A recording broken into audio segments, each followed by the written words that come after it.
What's up, Panther Nation? What's up, sports fans, NFL fans around the world? Just want to give my opinion, kind of weigh in on my perspective of the Panthers 2016 draft pick, first round draft pick. Firstly, let me congratulate Mr. Vernon Butler. Welcome to Panther Nation. I really feel like he seems like I've kind of done my studies on him. Dude is absolute beast. I think he's going to make a big difference in the run game. Well, as far as the run game for other teams stopping. I think that he does have a lot of qualities that maybe like Coach Rivera sees, and maybe like Dave Gettleman sees these qualities that he has, as far as like being powerful, being strong, but also having good movement. And I think they're believing that this is going to help along with the pass rush. Um, I think what it is I don't think anybody necessarily disagrees that he's a great player. I think some people kind of had their questions and they're wondering, was he the best pick for us right now? And the reason being, if you don't know, we have two big time starters for our defensive line, and that's Star and KK. And both of those guys are monsters. Backing them up, we have Kyle Love, which we just recently re signed. And then on top of Kyle Love, we also have Paul Soleil, who we signed from Atlanta, which gives really good depth for defensive line. Anybody who knows, our GM Dave Gettleman, they understand that he's bigger about, drafting hog mollies. He's always, and if you know what a hog molly is, he's really a bigger player, mainly somebody on the front line. And the whole purpose of what their job is they're disrupting the offensive line. All right, the offensive line is going to try to protect the quarterback. The defensive line is going to try to do the exact opposite and try to break through and cause some sort of distraction. Really put pressure on that quarterback if they can get through. Like if you actually pay attention to like Kawan Short, the way he plays, dude's very disruptive. He gets through that line and he's coming after that quarterback. And sometimes these defensive tackles can be just as productive as maybe a defensive end is.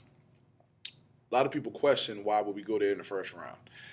I'd be honest with you. I thought Vernon Butler was a great player, but he was not on, any of the things that I've written down or things that I've said as far as who I thought we were going to go with. I thought we were going to go after an immediate need like cornerback, safety, defensive end, offensive tackle. There's a lot of different players that I felt like really would have played a good part in that, especially just losing Josh Norman. The typical thing you would think would be, all right, let's go ahead and draft a cornerback. We have some good ones that are still available. Even at this point right now, we haven't entered the second round yet. But obviously, Coach Rivera and Dave Gettleman had a different idea. They said to begin with that they were going to draft the best player available, and they meant that obviously. Now, the best player available idea, I'm not exactly sure how that works because I'll give you an example. In my opinion, I don't think that's always the best decision, or I don't even think it's always practical because let's just say we have Cam Newton at quarterback, starting quarterback, and say we have good depth there, which we do. Let's just say the best player available next was, or the highest ranked player was a quarterback, and we clearly do not need a quarterback.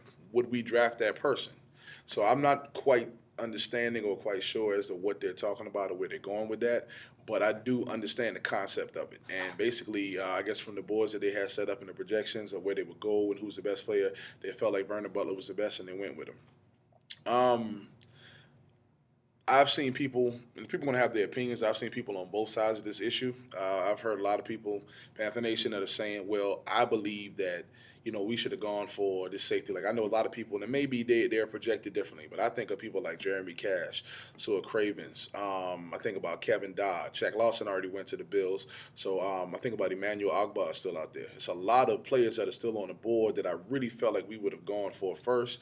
But once again, I always say that we have to trust in Dave Gettleman because no matter how you feel about what he may be doing, a lot of the picks that he's made have turned out to be really, really good picks. Shaq Thompson. I didn't really see the Shaq Thompson pick come, but when he actually became a part of the team and I actually did even more research on him, I was like, okay, I can see how this guy could really be a big time impact on his team, and I've been very pleased and impressed by what he's done so far. So I've learned to kind of just trust, Dave Gettleman and Coach Rivera's judgment and realize that they have the best interest of the team at heart, even though sometimes like this is a bit difficult, but I understand. Now I'm doing some reading on some different things. Some of the different not interviews, some of the different sites that I've been reading, they've said that, including the NFL, said that they think this is a really good pick.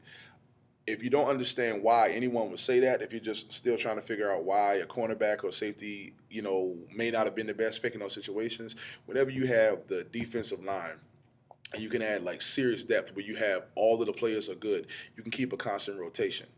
This is going to wear out offensive lines. If they have to go against a defensive line that is extremely disruptive, and when this person gets tired, you rotate another player that's equally as good and may even have a different skill set when it's attacking them in a different way, that's going to wear down an offensive line. And around about maybe third quarter in games or whatever, they don't have any fight left, and our defense just starts to come through and destroy.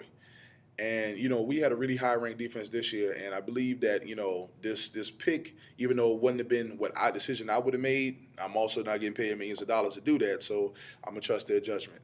I do believe that Vernon Butler seems to be like a guy with his head on straight. Unfortunately, we had some of the candidates or some of the players that were drafted even drafted lower because of decisions that they made. I'm seeing like Laramie Tunsil drop down. Honestly, I understand that he made a mistake. I understand that we live in a world now to where, I don't want to get on a long tangent about that, but I understand that we live in a world now to where like you got to be very careful because the internet is there, whatever. But the dude is still one of the best in the class, man. And if we could have got him, I wish he would have dropped to 30 because I would have been like, we needed to pick him. But either way, with that said, Vernon Butler seems to be a very respectful young man. And I say young 'cause I'm a few years older than him. But he seems to be very respectful. He seems that he has the right mindset and that he really wants to make a difference. And I do believe he's going to make a positive impact on the team. I'm looking forward to what we're going to do in the second and third rounds. I don't know whether we're going to make any moves. I would love to see us personally maybe, give away our fifth and seventh round picks to get maybe an additional second round pick. That's just my personal perspective. I've heard people say that maybe, Star or KK, maybe we're about to trade them or something like that. I certainly hope not because I feel like they're great additions to the team. But, you know, Dave Gettleman's job is to think ahead and to think long term, not just for right now. So once again, we're talking about we need a cornerback, we need a safety. That's how we're going to win the Super Bowl. Well, he says he doesn't subscribe to the whole one player away or one window of time theory. So we have to keep in mind that we're thinking about long term development for the team. We have somebody that's a standout talent that's really good. People talking about, oh, he played at a small school. Well, also, you got Dave Gettleman saying that, they're impressed with what he did at the Senior Bowl, how he pretty much dominated players that came from other schools that might have been considered a lot bigger with, higher level of talent. And he still dominated and played well. So also I've heard that he could be used in a position as somewhat of a pass rusher because of his speed.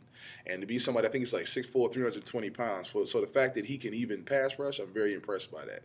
So I'm anxious to see how he's going to play out. I definitely think he's going to be a good addition, and I definitely don't want to be that person that's sitting there because I had my pick was a different player. I don't want to be that person that's like, oh yeah, well I don't think this dude's going to be good. No, I think that he's definitely a good player. He's going to come in and make a difference, and he deserves that respect. So once again, Vernon Butler, welcome to the Panthers. We are glad to have you here. Now I'm interested to see what's going to happen in the second round. So let's just keep our hopes up. Hopefully we can pick up like some of the positions of need. Because also the other thing I want to say was the defensive line. People don't understand is we talk about cornerbacks, talk about safety, secondary, even linebackers. When you have a disruptive defensive line, and this is why this is really important. This is kind of what the NFL was saying that the reason why they gave it a thumbs up, for the pick. If you have a really disruptive defensive line, they're going to come and they're going to wreak havoc on that offensive line.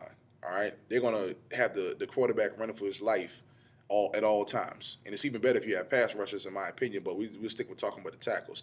Look at how Kawan Short can, penetrate that line and get to the quarterback, and I think he racked up like 11 sacks last year. So when you have that, they make the cornerbacks look even better. They make the safeties look even better because when that quarterback does not have time to focus on where he's going to go, and he sees somebody 300 pounds or 250 pounds rushing at him with bad intentions, his goal is to get that ball out of his hands. And that is what leads to a lot of the cornerbacks and safeties being able to make these plays. And a lot of times, like when you see these highlights of these top cornerbacks and these top safeties, a lot of times people are like, oh, that dude's real good. And he may be. It's not knocking that person. But the credit may not even be given to the person that rattled the quarterback to make him throw to that person and made the cornerback have an opportunity to be able to make a play. So adding depth to that position may not seem like the most logical thing at first, but I believe there's a method to the madness behind that. So we're just going to have to stay tuned as to how that goes. And hopefully, I believe it'll be the best decision. And hopefully we can really develop a player. And him being young, he's played 4 years of college. Him being really young, hopefully we can be able to develop him at 21 years old and put him around some of the best and have him as a Panther for the long term. So once again, welcome to Panther Nation. And let's stay tuned for the rest of the draft. So I'll definitely be making another video about that. All right, everybody. Appreciate your time. Talk to y'all later.